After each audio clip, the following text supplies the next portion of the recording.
to Ask a Scholar, a collaboration between Virginia Civics and the Miller Center at the University of Virginia.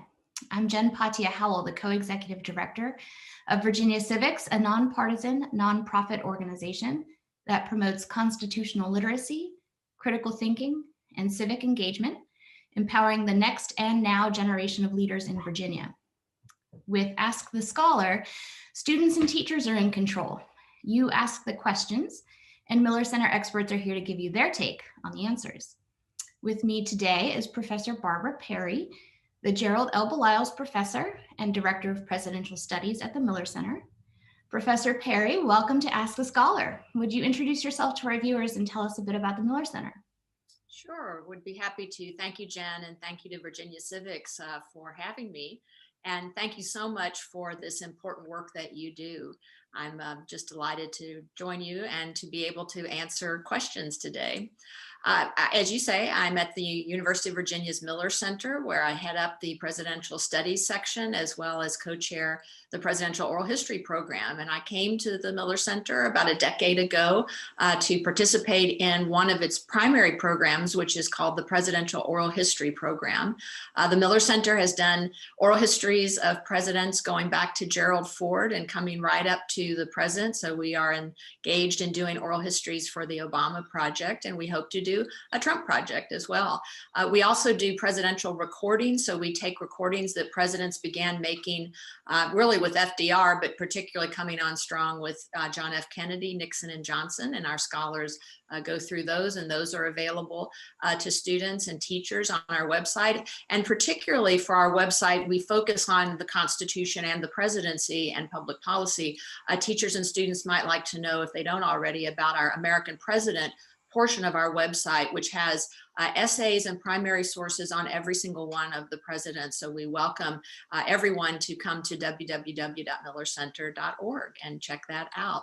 As for me, I have been at this really since I was a child. I love politics and government and history and the Constitution. I think it goes back to my mother taking me to see John F. Kennedy when I was only 4 years old. And I became so interested in presidents that as a child, I was reading little children's biographies of Washington and Lincoln.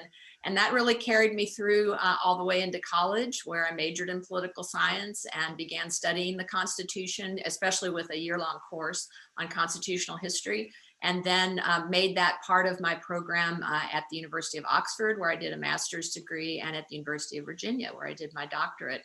So I've been studying the Constitution and the presidency now for virtually all of my life.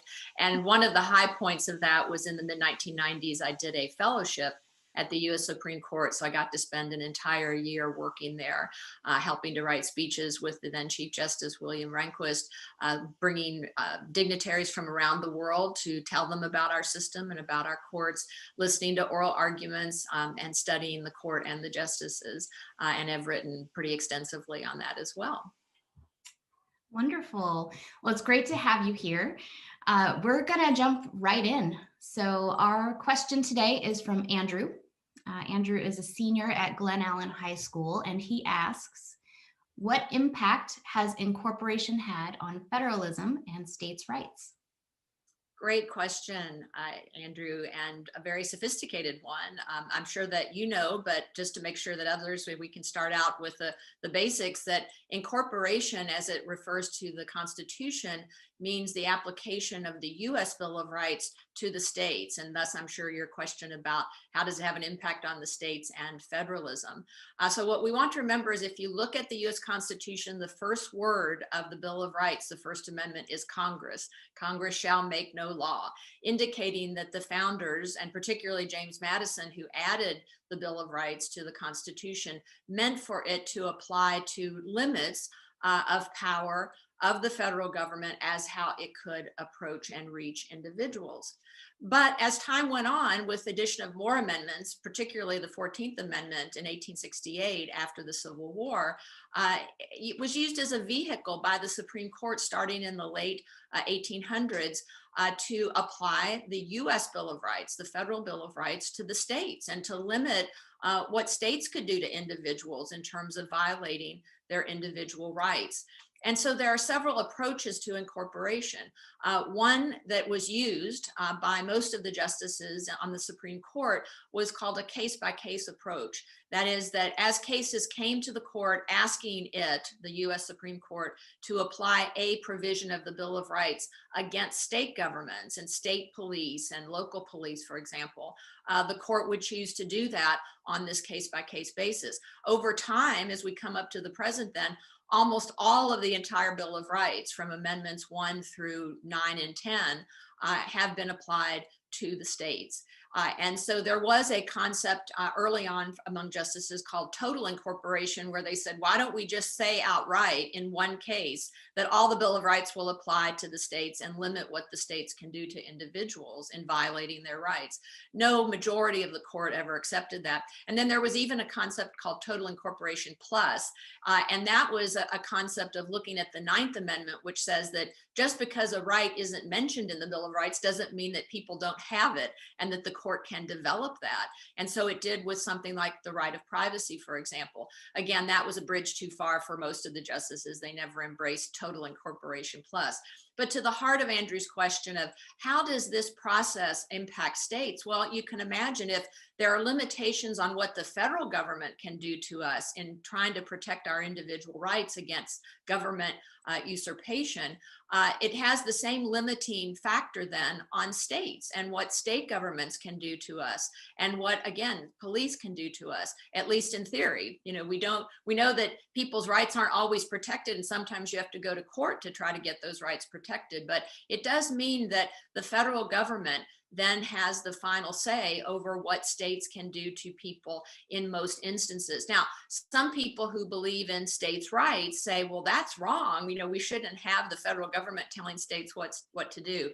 But the fact of the matter is that under our first Constitution, the Articles of Confederation, the states were the most powerful entities in our system, but that system began to fail. We realized we needed a stronger federal government. That's why we have the Constitution we now have. And so, yes, to the extent that states are viewed as secondary in our system, with the exception of the 10th Amendment, which reserves power to the states, if a power isn't denied to them, so example, coining money, states are not allowed to coin their own money. So that's a power that's denied to the states. But if a power isn't directly given to the federal government and denied to the states, then the states are viewed as having that reserve power. That typically has been defined as the power to regulate the health, safety, welfare, and morals of the people. And so states are given power in that sense, but they are not given the power now because of incorporation to violate our individual rights. And so in that sense, they have been reduced in their power, but I think most people would agree that that's a good thing. We don't want local, state, or federal governments violating our individual rights. Wonderful. Thank you so much, Professor Perry, for your excellent insights, and to Andrew for your most important question.